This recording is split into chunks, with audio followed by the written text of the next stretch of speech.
সমস্ত রাষ্ট্রবাদী বন্ধুদেরকে আমার নমস্কার। আমি অনির্বাণ, বাংলার রাজনীতি আপনাকে স্বাগত।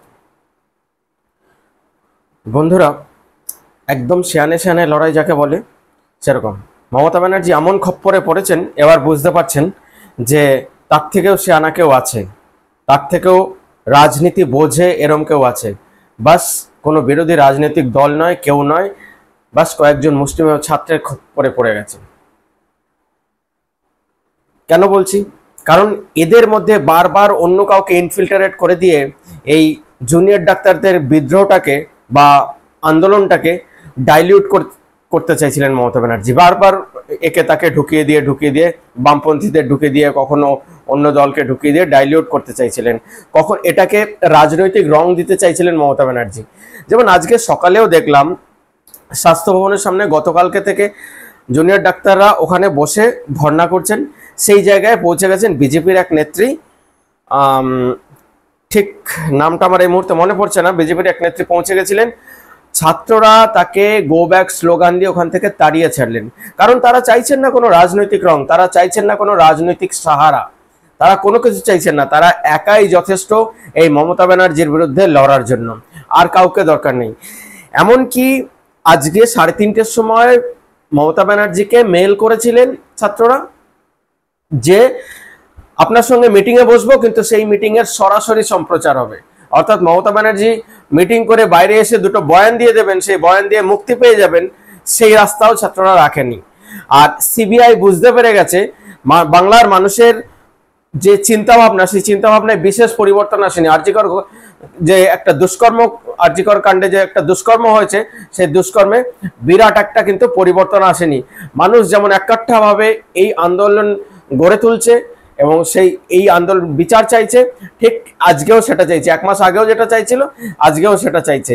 তো তাই নিয়ে বিশেষ কোনো পরিবর্তন আসেনি। তো মানুষের এই রাপাইয়াকে কিন্তু সিবিআই ভয় পেতে শুরু করেছে। পশ্চিমবাংলায় সিবিআই দেখেছি বারবার ডিলে প্রসেস করে জাস্টিস ডিনাইড করে দেয়।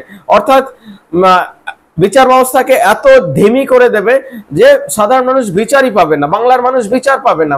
ইডি সিবিআই সবাই মিলে যেন একই খেলা খেলছে।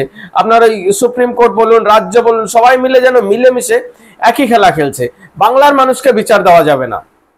কিন্তু এবার বাংলার মানুষ যে রাবাইয়া ধরে নিয়েছেন, যেভাবে একভাবে ডাঁটে রয়েছেন, তাতে কিন্তু বোঝা যাচ্ছে বাংলার মানুষ বিচার নিয়েই ছাড়বে। এবং সিবিআই বুঝতে পেরেছে, সিবিআই বুঝতে পেরে কিন্তু আবার বিচার ব্যবস্থাকে ত্বরান্বিত করার জন্য আজকে কিন্তু 4 জন জুনিয়র ডাক্তারকে কিন্তু সিজিও কমপ্লেক্সে ডেকেছে, এই বিচার ব্যবস্থা আরো তাড়াতাড়ি যাতে কমপ্লিট করতে পারে সে ব্যাপারে। কারণ সিবিআই বুঝতে পেরে গেছে যে জুনিয়র ডাক্তাররা নাছোড়বান্দা হয়ে রয়েছে, সুপ্রিম কোর্টের কথা শুনেনি। যে সুপ্রিম কোর্ট মানুষের কথা ভাবেনি, সেই সুপ্রিম কোর্টের কথা জুনিয়র ডাক্তাররা কিন্তু কিছু না বলে নাকচ করে দিয়েছেন, একদম পরিষ্কার না বলে নাকচ করে দিয়েছেন।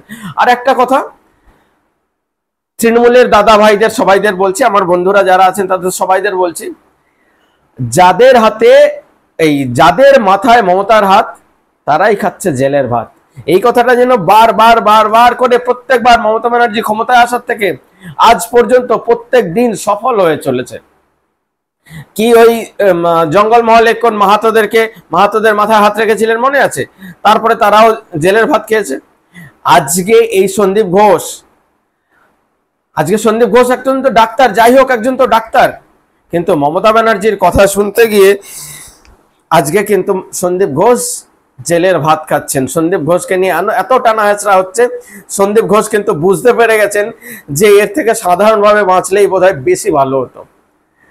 এই দিদির কথা শুনে সমস্ত ডুবেছি। এবং সন্দীপ ঘোষ বেশ কিছু কথা বলে দিয়েছেন, বেশ কিছু নেতা মন্ত্রীদের নাম বলে দিয়েছেন বিভিন্ন রিপোর্টে, কিন্তু তাই আমরা দেখতে পাচ্ছি। এবং সন্দীপ ঘোষের স্ত্রী কিন্তু আসল ঘটনা বলে দিয়েছেন, এবং আসল সিসিটিভি ফুটেজ যে সন্দীপ ঘোষের অফিসে রয়েছে, কোন জায়গায় রয়েছে, তা কিন্তু বলে দিয়েছেন। ডাক্তারদেরকে যখন এই জুনিয়র ডাক্তারদেরকে যখন নবান্নে ডাকা হয়, তারা সোজাসুজি বলে যে যদি সরাসরি সম্প্রচার করা হয়, তাহলেই একমাত্র আমরা মমতা ব্যানার্জির সঙ্গে মিটিংয়ে বসবো, না হলে কোনো মিটিংয়ে বসবো না, আমরা কোনো ডেপুটেশন দিতে আসিনি।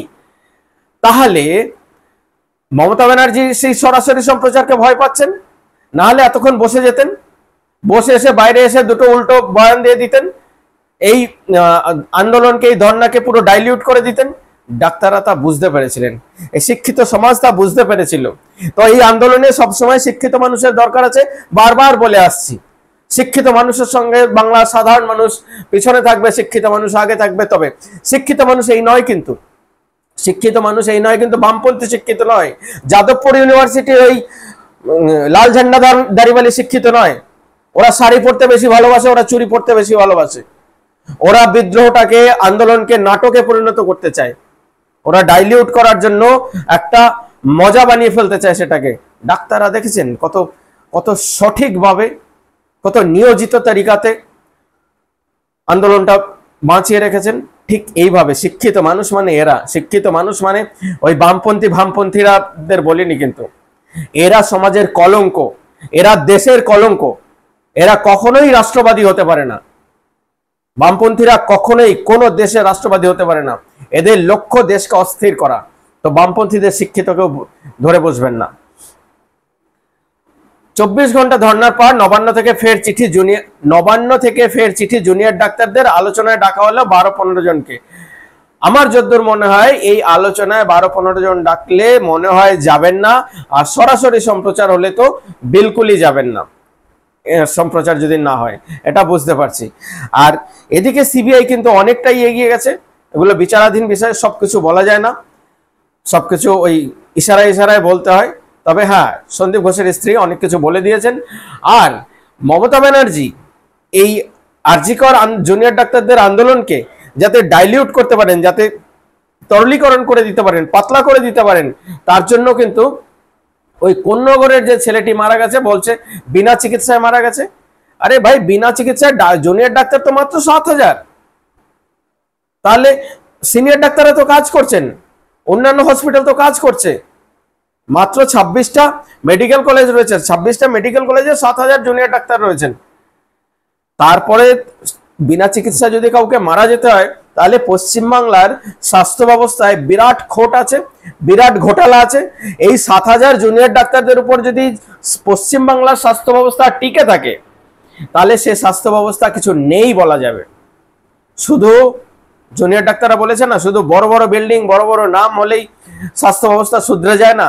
তার জন্য সেন্ট্রালাইজ সিস্টেম দরকার, রেফারেল সিস্টেম দরকার। সেই সেন্ট্রালাইজ সিস্টেমটাই নেই। তা সেই কথাগুলো কে বলবে? তো মমতা ব্যানার্জি তারপরেও এত নির্লজ্জ, এত অমানবিক, মানে একেবারে চোরের অধম, একেবারে মানুষের অধম। মানুষও এর থেকে ভালো, মানুষের অধম মানুষের থেকে ভালো হয়। মানুষের অধম বলতে ওকে কম বলা হয়। এই আর যে জুনিয়র ডাক্তারদের আন্দোলনটাকে ডাইলিউট করার জন্য এই যে ছেলেটি মারা গেছে, কোন্নগরের যে ছেলেটি মারা গেছে, তার মাকে সামনে নিয়ে আসে, তার পরিবারকে সামনে নিয়ে আসে, গ্রামে গঞ্জে একটা হাওয়া তৈরি করতে চাইছে যে জুনিয়র ডাক্তাররা ওই একটি মেয়ে মারা গেছে, তার জন্য দেখো কত মানুষ মেরে ফেলছে। এই হাওয়ায় কাজ হবে না। মমতা ব্যানার্জি, আপনার মুক্তি নেই। এবার পরিষ্কার করে ডাক্তাররা বুঝে গেছে যে আপনার জন্য কি ওষুধ লাগবে, আর আমরা সাধারণ মানুষরা বুঝে গেছি ডাক্তাররা ঠিক বুঝেছে কি ওষুধ দিচ্ছে। আমরাও যাচ্ছি, সবাই চলুন সেখানে। ডাক্তারদের মিছিলে তো আমরা ঢুকতে পারবো না, ডাক্তারদের পাশে থাকি। সবাই চলুন, সবাই পৌঁছান। ভালো থাকবেন, নমস্কার।